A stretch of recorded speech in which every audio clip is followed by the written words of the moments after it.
Welcome to another segment of What the Heck is Going On? I am your host, Jeff LaFrance. This is a news brief.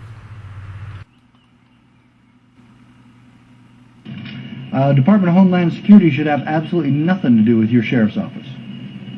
Absolutely, let me say that again, absolutely nothing. Okay, Homeland Security has just been around for a few years, since 9/11, of course. And right now we have Janet Napolitano, who used to be the governor of Arizona, saying that veterans and people who believe in Ron Paul and people who believe in the Constitution and people who believe in the Bible and who believe in gun rights are all dangerous and pose some sort of danger to the federal government.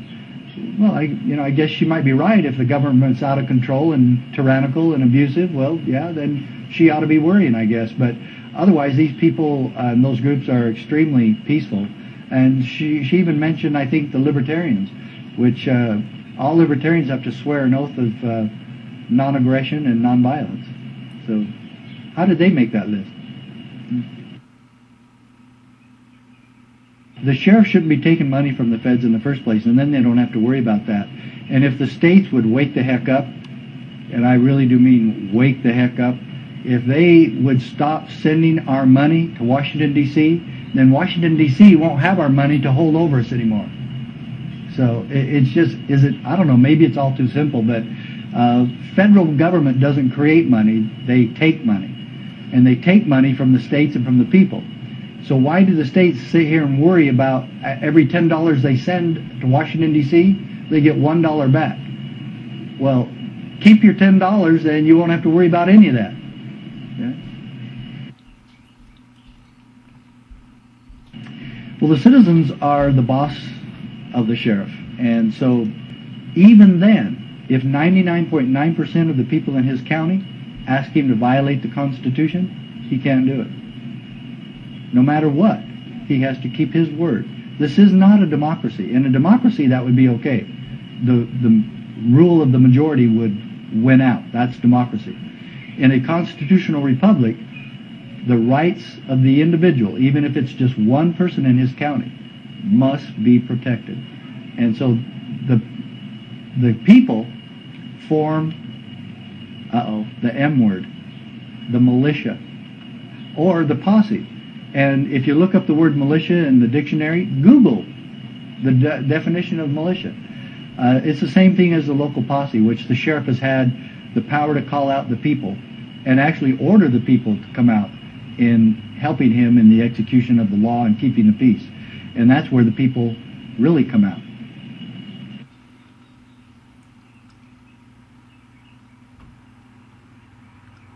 Back to your question about how can citizens support their sheriffs. Well, he works for you. You've got to read this and then take it to him and say, you know what? There was a sheriff who sued the federal government and won a case on the issue of states' rights. We'd like you to consider this. And it's only 50 pages, so he can read this while he eats a donut. Yeah. Did you see that? Hey, I was in law enforcement 20 years, I know.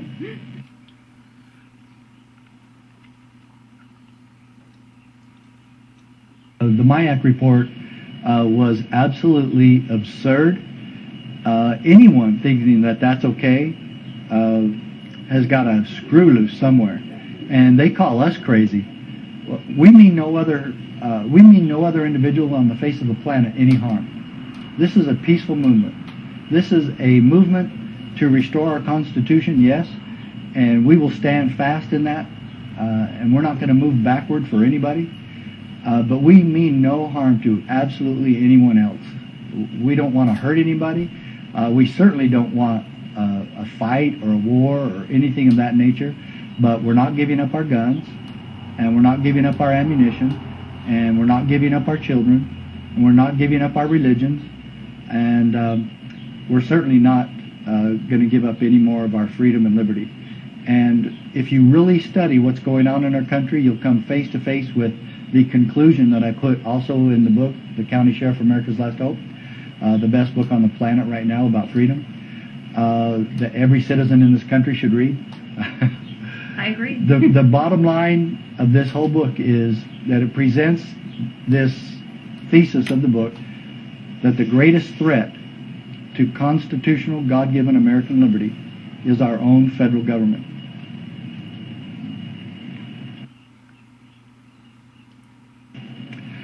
The worst thing that can happen in this country is for a county sheriff to be corrupt. They're really hard to remove, and because he is corrupt, he has lots of people in his pocket, or he's in other people's pockets. I don't think that happens an awful lot, but I know for a fact that it does happen and is happening now. So some states don't even have recall laws. The only way he can be removed in some states if you convict him of a felony. Well, that's happened a few times. There are recall laws, and I suggest people use them, or you find a place to live with a sheriff who is honest and keeps his oath of office. But to the sheriffs who are corrupt, luckily it's a small percentage. But what we need all sheriffs to do is to come to the realization that the oath of office is their ultimate goal and purpose and duty. And if you're just going to take the oath as a ceremony to get your picture in the paper at the beginning of your term, then you've violated the Constitution, and you've violated your oath of office, and you've violated the trust of the people. A recall is just a signature drive where people in the county sign a petition to have another election. And the sheriff still is on that ballot, or any other corrupt elected official is still on that ballot, but it puts them up for another election and gives the people another chance to kick them out. The Real ID Act is one of many coming out down the pike in Washington, D.C. Let's go back a little bit, too, to the Second Amendment. The Second Amendment does bestow, without question, and it would take any high school student maybe 5 minutes to find the intent of the Founding Fathers. They would have to try to go find it because they're not taught the Second Amendment and from the intent of the Founding Fathers in schools. I've been a government teacher in high school before, and I know it does not teach the truth.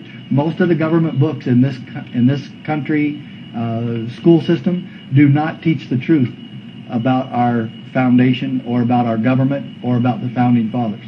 But there's a lot of information out there, and you can find it.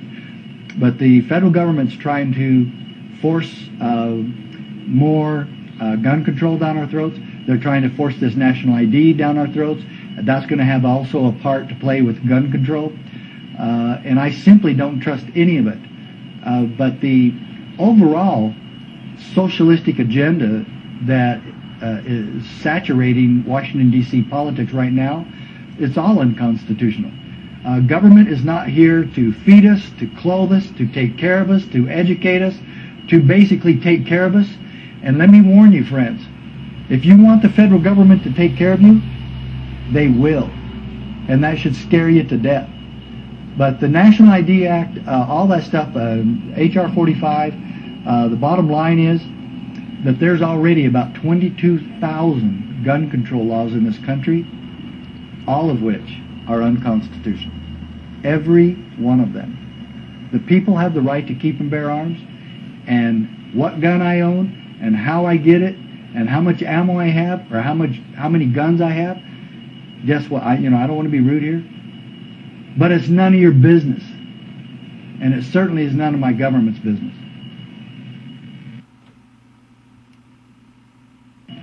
The sheriff can refuse any order or policy or suggestion or law or anything else from Washington, D.C. or from the state capitol if it violates the rights of the people. He is the ultimate check and balance. And he usually has a gun.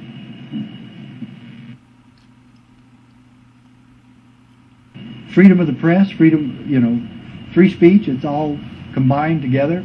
And a lot of times these same groups that have been attacked are the ones that are the most vocal.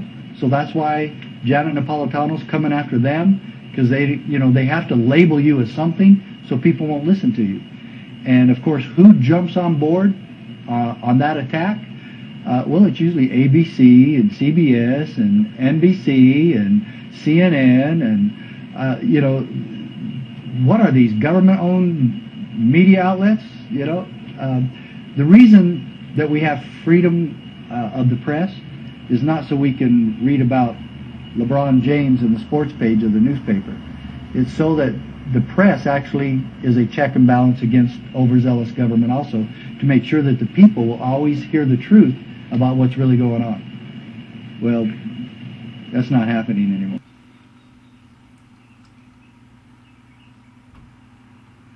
Your country needs you, and you must do what is right. Being an American comes with a responsibility, and you need to take your responsibility serious, or see your freedom vanish before your eyes. Thank you for joining me, and I look forward to seeing you again on our next segment of What the Heck is Going On? I am your host, Jeff LaFrance, wishing you all the best that life has to offer. Thank you.